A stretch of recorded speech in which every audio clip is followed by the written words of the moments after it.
আল্লাহ মাহমুদ শফি সাহেব জেলে গিয়েছে, জুনায়েদ বাবুনগরী জেলে গিয়েছে, শাইখুল হাদিস জেলে গিয়েছে, মুফতি ফজলুল হক আমিন জেলে গিয়েছে, সদর শাহবুজুর জেলে গিয়েছে।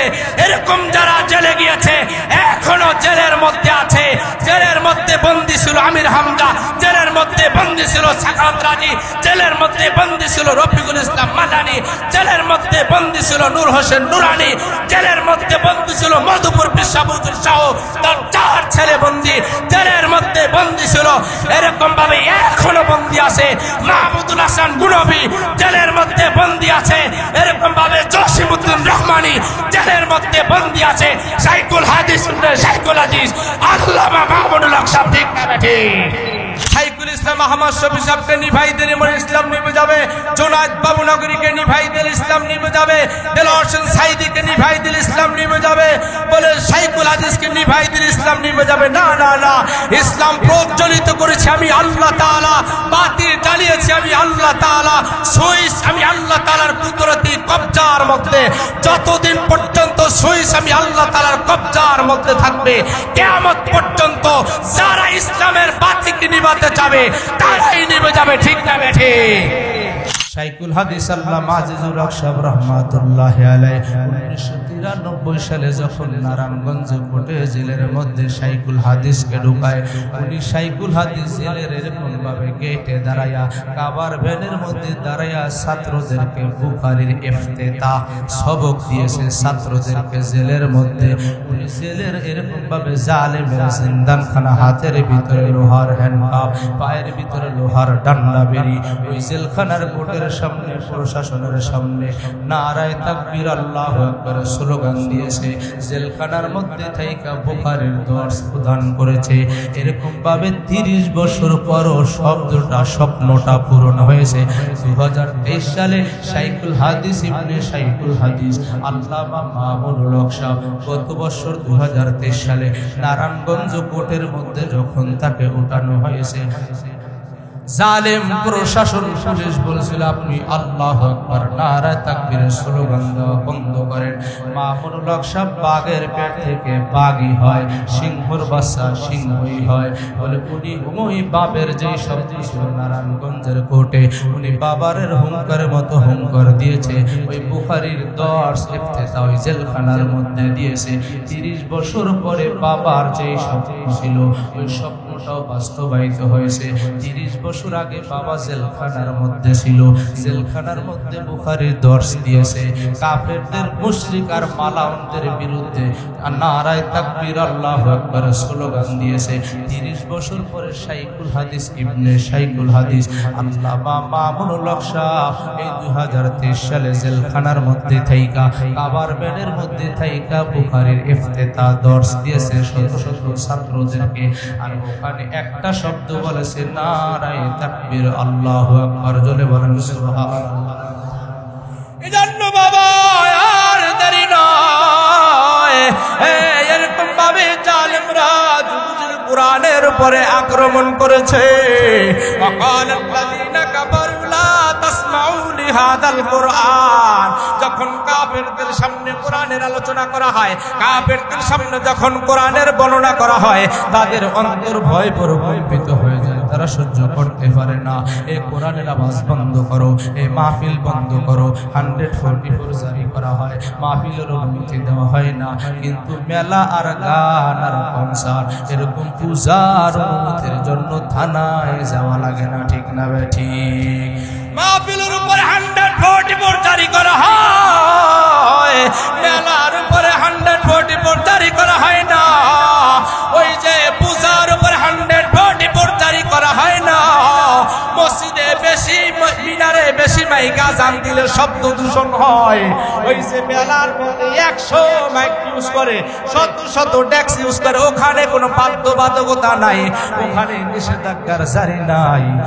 সব দোষ, যত দোষ নন্দ ঘোষ, সত্যটা বললেই দোষ, যত দোষ নন্দ ঘোষ, সত্যটা বললেই দোষ। আজকে সত্য কথা বলতে গেলেই বাধা। এই কোরআনের কথা যখন নবীরা বলছে, ভালো করে শোনেন, ভালো করে শোনেন। ইউসুফ আলাইহিস সালাতু ওয়াস সালাম কোরআনের কথা বলার কারণে 7 বছর জেলের মধ্যে থাকতে হয়েছে। ঠিক না? ইউসুফ আলাইহিস সালাতু ওয়াস সালাম কোরআনের কথা বলার অপরাধে জেলখানার মধ্যে 7 বছর অতিবাহিত হয়েছে। ইব্রাহিম আলাইহিস সালাতু ওয়াস সালাম কোরআনের হক কথা বলার জন্য ওনার বাবা ওনার চাচা সহ এরকম ভাবে আগুনের ভিতরে ফেলে দিয়েছে। পয়গম্বর মুসা আলাইহিস সালাতু ওয়াস সালাম এরকম ভাবে তাওরাতের হক কথা বলার কারণে ওনাকে নীল নদের মধ্যে তাকে ঝাঁপ দিতে হয়েছে। কোরআনের হক কথা বলার কারণে এরকম ভাবে পয়গম্বর আরবি সাল্লাল্লাহু আলাইহি সাল্লাম 63 বছর জিন্দেগিতে যার শরীরে একটা মশা পর্যন্ত কামড় দেয় নাই, একটা মাছি পর্যন্ত বসে নাই, একটা পোকা পর্যন্ত কামড় দেয় নাই। ইহুদি কুকুর তাক করেছিল নবীকে ধ্বংসনার কামড় দেওয়ার জন্য, কুকুর কামড় দেয় নাই। সাপ নিযুক্ত করেছে সাপুরে, সাপ তাকে কামড় দেয় নাই, ছায়া দিয়েছে। ওই পয়গম্বরকেও 3.5 বছর পর্যন্ত শিয়াবে আবি তালিবের ভিতরে কারারুদ্ধ থাকতে হয়েছে। তদ্রুপ ভাবে এই নবীদের রেখে যাওয়া আমানত, কোরআনের আমানত, হাদিসের আমানত, হক কথা বলার জন্য আল্লাহ মাহমুদ শফি সাহেব জেলে গিয়েছে, জুনায়েদ বাবুনগরে জেলে গিয়েছে, শাইখুল হাদিস জেলে গিয়েছে, মুফতি ফজলুল হক আমিনী জেলে গিয়েছে, সদর শাহ হুজুর জেলে গিয়েছে। এরকম যারা জেলে গিয়েছে এখনো জেলের মধ্যে আছে। জেলের মধ্যে বন্দী ছিল আমির হামজা, জেলের মধ্যে বন্দী ছিল সাখাওয়াত রাজি, জেলের মধ্যে বন্দী ছিল রফিকুল ইসলাম মাদানী, জেলের মধ্যে বন্দী ছিল নূর হোসেন নুরানি, জেলের মধ্যে বন্দী ছিল মধুপুর বিশ্ববুদ্ধির শাহ, তার 4 ছেলে বন্দী জেলের মধ্যে বন্দী ছিল। এরকম ভাবে এখনো বন্দী আছে মাহমুদুল হাসান গুনবী, জেলের মধ্যে বন্দী আছে। এরকম ভাবে জসিমউদ্দিন রহমানী জেলের মধ্যে বন্দী আছে। শাইখুল হাদিস শাইখুল হাদিস আল্লামা মাহমুদুল হক সাহেব ঠিক না ঠিক? অপরাধ একটাই, কোরআনের কথা কেন বলে? কোরআনের কথা কেন বলে?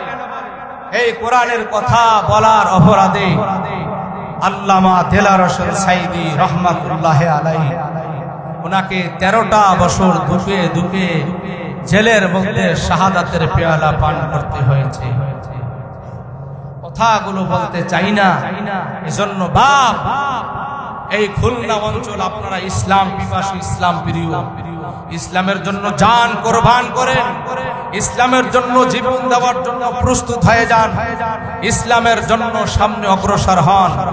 যত ধরনের নাস্তিক আর মুরতাদ যারা আছে বলে ইসলামকে নিভাইতে চায়, ইসলামকে নিভাইতে পারবে না। ইউরিদুনা লিইউতফিউ নূরাল্লাহি বিআফওয়াহিহিম ওয়াল্লাহু মুতিম্মু নূরিহি ওয়ালাউ কারিহাল কাফিরুন।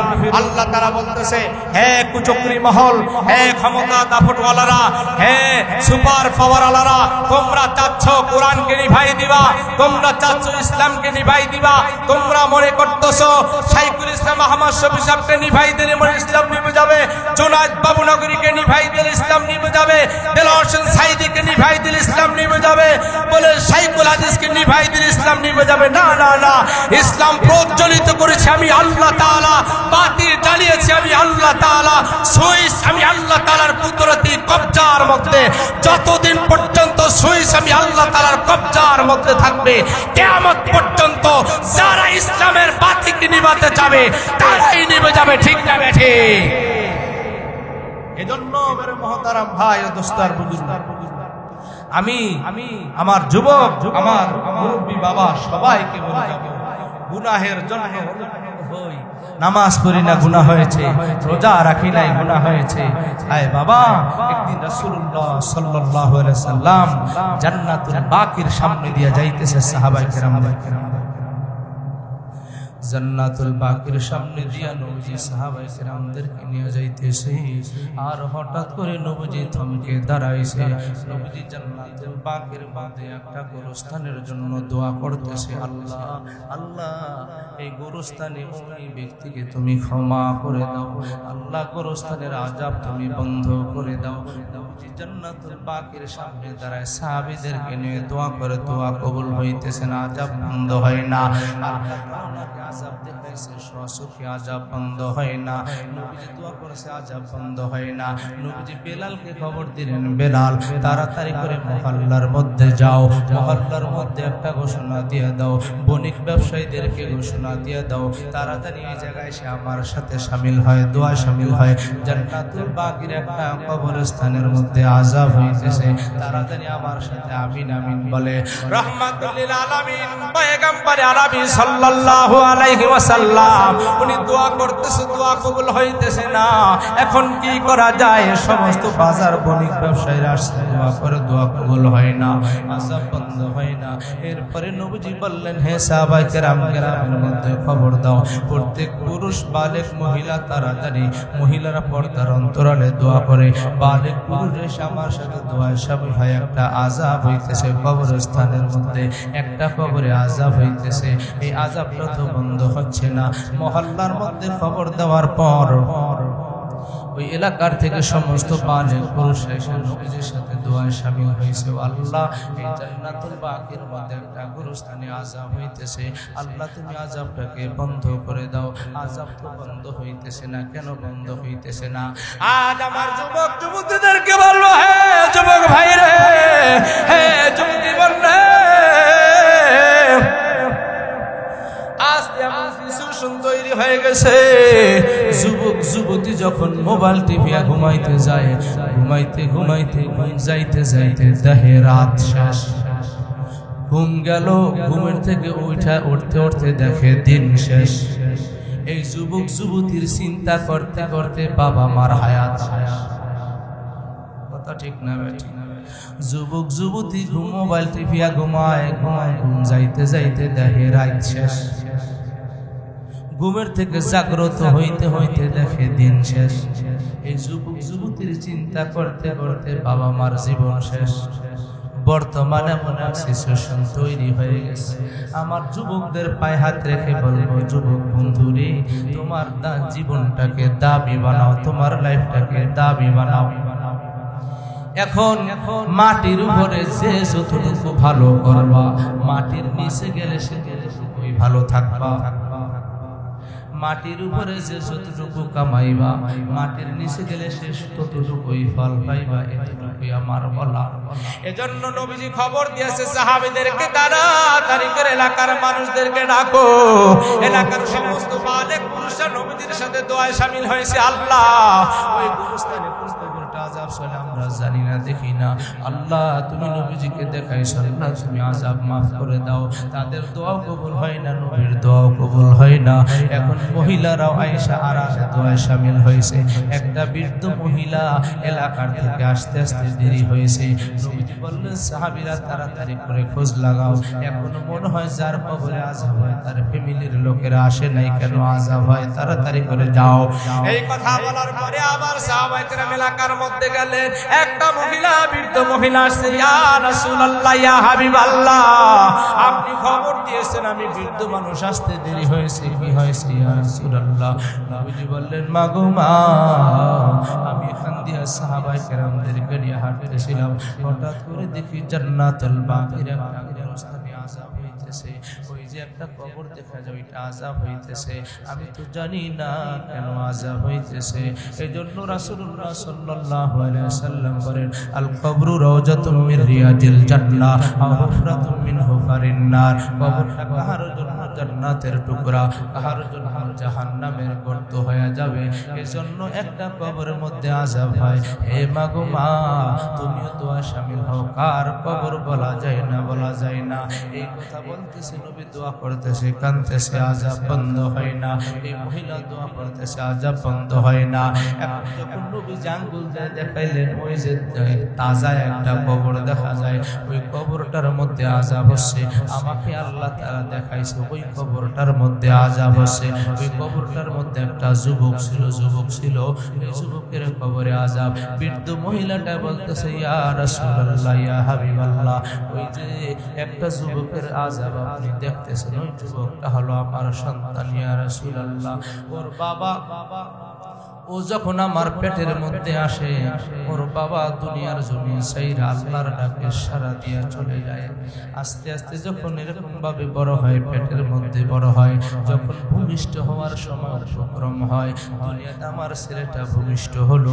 এরপরে আমি অন্যের বাড়িতে জিয়ার কাজ করেছি, অন্যের বাসা বাড়িতে কাজ করে টাকা পয়সা ইনভেস্ট করে, উপার্জন করে আমি ওকে কি করছি, আস্তে আস্তে বড় করেছি। এরপরে কিছুদিন আমার সাথে ছিল, আমার কমান মেনেছে।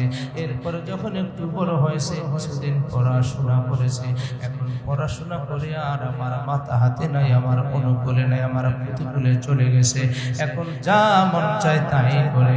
এখন এই যে সিচুয়েশন তৈরি হয়ে গেছে, মোবাইলের যুগ, এই যে মোবাইল ডিভাইস চলে আসছে বাজান গো। আগে এই ফাঁকের মধ্যে ছোট্ট একটা কথা বলে যায়, আগে মোবাইল নষ্ট হইতে বাচ্চাদের দ্বারা, আগে মোবাইল নষ্ট হইতো বাচ্চাদের দ্বারা মুখে দিত, পিনের মধ্যে স্পিকারের মধ্যে মুখের লালা ঢুকাই দিত, স্পিকার নষ্ট হয়ে যেত, পানির মগের মধ্যে পানির বলের মধ্যে ফেলে দিত। আগে এক সময় মোবাইল নষ্ট হইতো বাচ্চাদের দ্বারা, এখন বাচ্চারা নষ্ট হয় মোবাইলের দ্বারা। কথা ঠিক না বেঠি? এই জন্য বাজান কথাগুলো ভালো করে দিল দিয়া বুঝবেন। যে কথাটা বলতে চাচ্ছিলাম বাজান গো, ওই যে আযাব আর বন্ধ হচ্ছে না, আযাব আর বন্ধ হয় না। এখন কি করা যায়, কি করা যায়? নবীজি বললেন, হে মা, এটা কার কবর? বলে, ইয়া রাসূলুল্লাহ, আমার সন্তানের কবর। ও পেটের এই খাতার বাবা দুনিয়ার জমিন ছেড়ে অন্ধকার কবরে চলে যায়। আমি অন্যের বাড়িতে জিয়ের কাজ করে করে তাকে লালন পালন করেছি, বড় করেছি। ইয়া রাসূলুল্লাহ, ও কি করলো? আস্তে আস্তে বড় হয়, আস্তে আস্তে বড় হয়। বড় হওয়ার পরে এরকম ভাবে ঈমান আমল থেকে দূরে সরে যায়। বাজান গো, পাকিস্তানের এক নিউজ আসছে, এরকম ভাবে 13 বছরের ছেলে হাই স্কুলে মাত্র উঠেছে, প্রাইমারি শেষ করে, এখন ভালো মন্দ বুঝে এরকম ভাবে যৌবনের বয়স সান্না দিয়া উঠছে। এই যুবককে বারবার বাবা স্কুলে পাঠায়, বাবা স্কুলে যা, বাবা সন্তান স্কুলে পাঠায়, বাবা স্কুলে যা বলে। সন্তান বলতেছে, বাবা মা আমাকে বিবাহ না করাইলে আমি স্কুলে যাব। 5-এ পড়ার পরে 6-এ উঠছে, মাত্র 13 বছর বয়স। এই ছেলেটাই বলতেছে, বাবা মা আমার যদি বিবাহ না করাও, ও মা আমি স্কুলে যাব না, বিবাহ করাই দাও, স্কুলে যাব। তোমার পছন্দ আসেনি? বলে, হ্যাঁ আমার ওই মেয়েটা পছন্দ। ও মা গো মা, বিবাহ করাই দাও, তার সাথে আমি ফোনে আলাপ করব, থাকবে আমার বৈধ স্ত্রী, আমার বৈধ স্ত্রী, গুনাহ হবে না। মা গো মা, আমি স্কুলে যাব, ও স্কুলে আসবে, সম্পর্ক ঠিকই থাকবে, পাত্রে কথা হবে, অপাত্র হবে না, গুনাহ হবে না। জোরে বলেন ঠিক না ঠিক? আজ জিনাকে কঠিন করা হয়েছে, বিবাহ আজ জিনাকে সহজ করা হয়েছে, ইফতিজিংকে সহজ করা হয়েছে, বিবাহকে কঠিন করা হয়েছে। এজন্য আমার বাবাদেরকে বলবো, ওই পাকিস্তানি আইনের মতো যদি আইন করা হয়, 12 বছর, 14 বছর, 15, 18 বছরের যুবক যুবতী যদি বিবাহ হয়ে যায়, গুনাহ কম হবে, জিনা, ইফতিজিং, দর্শন, এরকম সবকিছু কম হবে। ঠিক না ঠিক? এজন্য আমি যে কথাটা বলতেছিলাম, এই যুবকটা যখন আস্তে আস্তে বড় হয়েছে, এই যুবকটা যখন বড় হয়েছে, বড় হওয়ার পরে এখন মায়ের আর কমানে নাই, তার একটা মেয়েকে ভালো লেগে যায়, এই মেয়েটাকে প্রপোজ দেয়, এই মেয়েটাকে 14ই ফেব্রুয়ারি টাটা দেয়, ফুলের গিফট দেয়, টেক ইট, এটা লও। ফুল যখন রিসিভ করেছে, এরকম ভাবে ওয়েলকাম জানাইছে, ওয়েলকাম জানানোর পরে সব কিছু হয়ে গেল। এই মেয়েটাকে বাবা নাই, মাকে না জানায় বিবাহ করেছে। এই সন্তানটা কিছুদিন বাবার কমান মেনেছে, যখন পুত্রবধূ হিসাবে ঘরে তুলে এনেছে, এই মহিলাটার আর কোনো ছেলেও নাই, মেয়ে নাই, শুধু একটা মাত্র ছেলে। এখন ছেলেকে বলতেছে, বাবা রে, এ বাবা আমার আর কোনো ছেলেও নাই, মেয়েও নাই, বাবা তোকে দেখা শুনে একটা বিবাহ করাবো, কেন তুই অঘটন ঘটাইলি? বলে, না তোমার কথা চলবে না। এখন এই স্বামীর কথা অনুযায়ী বিবিও এরকম ভাবে শাশুড়িকে গালমন্দ করে, কিন্তু শাশুড়ি মা পুত্রবধূ এরকম ভাবে অ্যাকশন নেয়, এই শাশুড়ি বুড়ি বুড়ি বলে গালি দেয়, এরকম কোন সময় ধাক্কাও দেয়। এরকম ধাক্কা দেওয়ার ফলে একদিন এই সন্তান অফিস থেকে আসছে, আয়েশা তাকে বিবির সাথে বাক বিতণ্ডা শুরু হয়ে গেছে। এই সন্তানটা ধাক্কা দিয়া মাকে ফেলে দিয়েছে। রাতের বেলা মা সারা রাত উঠানের মধ্যে কাটিয়েছে, অনেক ঘরে রাত মা কাটাইলো। এই সন্তান ভিতরে ঢুইকা বউকে নিয়ে দরজা লক করে দিল। এরকম ভাবে বৃদ্ধ মাকে আর ঘরে ঢুকতে দেয় নাই। এখন এই মা রাতের বেলা কষ্ট নিয়ে রাত যাপন করলো বাহিরে। সর্বশেষ আল্লাহ তাআলার কাছে বলছে, আয় আরশের মালিক আল্লাহ, ও আল্লাহ আমার সন্তান, ও আল্লাহ আমি ফেলে দিতে পারি না, ও আল্লাহ আমার সন্তান, আল্লাহ আমি দুনিয়াতে সহ্য করতে পারবো না, আমার সন্তানকে দুনিয়াতে তুমি কষ্ট দিও না, দুনিয়াতে তুমি আযাব দিও না। ওয় আল্লাহ, আমার সন্তান মরার পরে তুমি আযাব দিও, আমার সন্তান মরার পরে আযাব দিও। এই যে আযাব শুরু হয়ে গেছে, সন্তানটা রোগে মারা গেল, এরপরে আযাব শুরু হয়েছে। তুমি বলতেছে বুড়ি মা তুমি তাকে মাফ করে দাও, তুমি তাকে মাফ করে দাও। বাজান গো, ইসলাম একেবারে সহজ, বুঝলে একেবারে সহজ, যদি না বুঝি ইসলাম অনেক কঠিন, অনেক কঠিন, অনেক কঠিন। ইসলামের জন্য আপনারা কত এরকম ভাবে কোরবানি করেছেন, সুন্দর 5 ওয়াক্ত নামাজ পড়েন, মাহে রমজানের রোজা রাখেন, আজকে বয়ান শোনার জন্য আসছেন, এটা ইসলামের বিজয়। আপনারা মসজিদে এরকম ভাবে 5 ওয়াক্ত নামাজ দিয়ে আবাদ করেন, মাদ্রাসা আবাদ করেন।